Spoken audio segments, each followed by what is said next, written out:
मित्रांनो, आपल्या नवीन व्हिडिओमध्ये तुम्हा सर्वांचं स्वागत आहे. आणि आजचा व्हिडिओ आहे खास म्हणजे आपल्या जे चालू घडामोडी आहे त्याच्याबद्दल. आणि जे म्हणत होते ना, म्हणजे आता तुम्ही हसून घ्या, माझं चुकलं तरी चालेल, तुम्ही हसा व्हिडिओला. आणि पुरी जनता, पुरा देश, नेता सगळे तुम्हाला खाऊन राहिले आणि सगळं तुमचं लुटून राहिले. तुम्हाला अनाज देत आहेत, हे तुमच्याच पैशानं, तुमचाच टॅक्स आहे, ते तुमचंच सर्व आहे. हां. आणि गव्हर्मेंट आहे, लाडकी बहीण योजना, अजून ते तुमचेच पैसे, ते महाराष्ट्रावर कर्ज होऊन राहिलं त्याचं.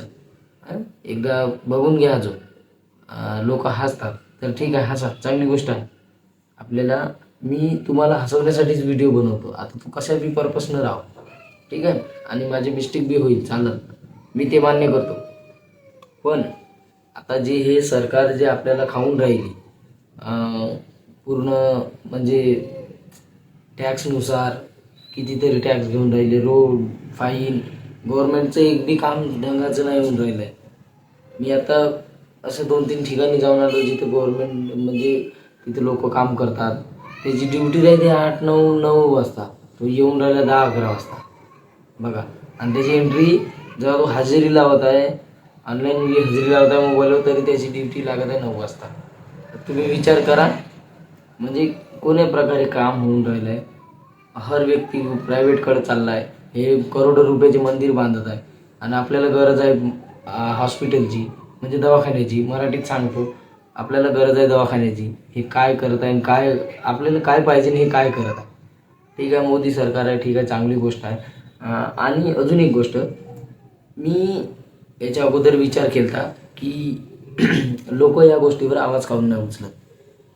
मग नंतर मी सर्च केल्यानंतर मला एक गोष्ट आठवली की जे लोक आवाज उठवतात त्यांचा आवाज दाबल्या गेला आहे. असे कितीतरी पत्रकार आहे ज्यांना बिना रिझननं त्यांची डेथ झाली आहे. म्हणजे काही गाळले गेले, काही मारल्या गेले, काही म्हणजे बेपत्ता झाले, काही जणांचा पताच नाही कुठं गेले, काय गेले. असे बहुत सारे पत्रकार आहे जे त्यांचा आवाज दाबवले गेले. म्हणजे असं वाटते की भगतसिंग सारखे तर बहुत लोक आले, पण त्यांचा ह्या जे आत्ता जे सरकार चालू आहे यांच्यासमोर कोणी बोलू शकत नाही.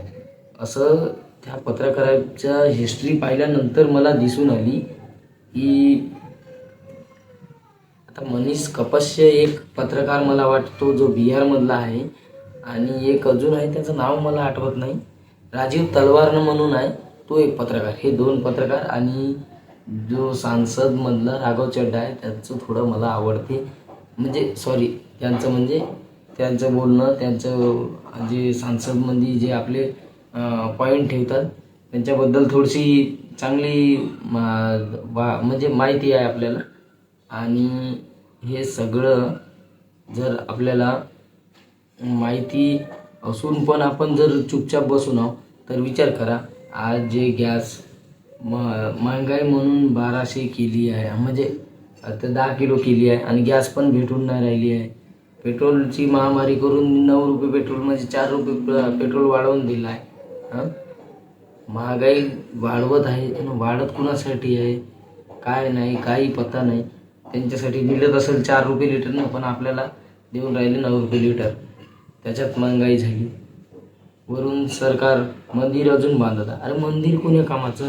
आम्हाला मंदिर नको, आम्हाला गव्हर्मेंट हॉस्पिटल द्या आणि चांगल्यात चांगला डॉक्टर आणा तिथं आणि ठेवा. जो खान सर बिहारमधला, जो कमीत कमी फॅसिलिटीमध्ये चांगल्या टेस्ट करू शकते, तर आपली गव्हर्मेंट का नाही करू शकत आहे? ही सगळ्यांना पाहिलं असेल व्हिडिओ, पण याच्यावर बी आवाज कोणी उचलत नाही. आवाज लई जणांना उचलला आणि त्यांचा आवाज दबवण्यात गेला आहे. तर म्हणूनच म्हणतो, एवढे पत्रकार, माझ्या डोक्यात एक विचार आला की एवढं अन्याय होताना बघताना सुद्धा लोक चुपचाप का बसतात बा? तर त्यांना काही जणांना मारून टाकण्यात आलं आहे, म्हणून इथं त्यांचा आवाज उचलण्यात येत नाही. तर मला असं वाटलं होतं त्या टायमाला का ठीक आहे बा, आता दुनिया पागल आहे, पण दुनिया पागल नाही. त्यांचा आवाज दबवण्यात म्हणजे त्यांचा जीव गेल्याबद्दल दुसरा कोणी आवाज उचलू शकला नाही. तर आपला पर्पज हे आहे की आपण एकजूट होऊन याच्याबद्दल आवाज उठवला आणि राघव चड्डाला थोडा सपोर्ट केला तर चांगलं होईल. आणि म्हणजे असं आपण एकदम हे नाही होणार. आता जी महागाई झाली, पर्पज समजा आता काही लोक आमच्याच याच्यातली गोष्ट सांगतो तुम्हाला.